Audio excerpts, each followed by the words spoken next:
Welcome back guys.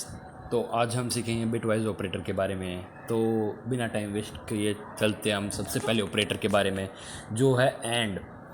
ये मैंने आपको वहाँ पर पिछली वीडियोस में भी बताया था कि एंड का यूज़ होता है कि जब दो चीज़ दोनों साइड्स पे जो हमने कंडीशंस रखी है वो ट्रू हो तो ये ट्रू होता है ओवरऑल।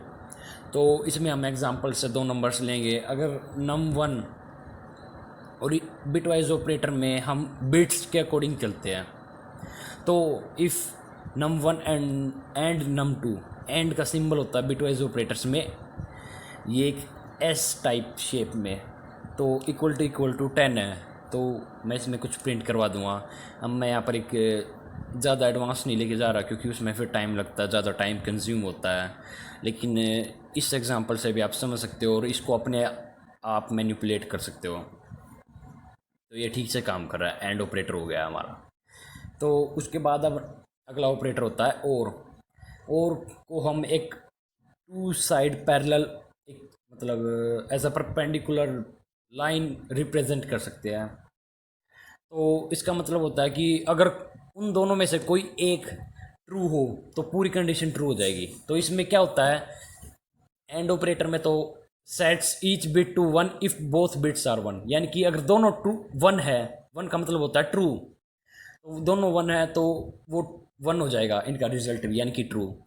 और में होता है कि if each bit one if one of two bits is one, यानी कि ये पूरी ओवरऑल ट्रू कर देगा उस कंडीशन को अगर उनमें से कोई एक वन है तो अब मैं इसको यहाँ पर एक एग्जांपल के लिए ऊपर लिख देता हूँ कि 0 और 1 को यूज़ करते हैं हम बिट वाइज ऑपरेटर में, और 0 को हम एज अ फॉल्स लेते हैं, एज अ एजम्पशन, क्योंकि और साथ ही साथ में 1 को हम एज अ ट्रू लिख लेते हैं।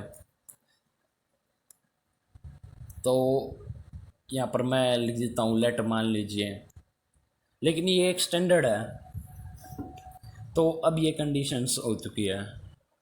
तो अब अगला आता है XOR। ये XOR मुझे नहीं पता इन्होंने क्यों नाम दिया इसका, लेकिन कुछ सोच कर ही दिया हुआ।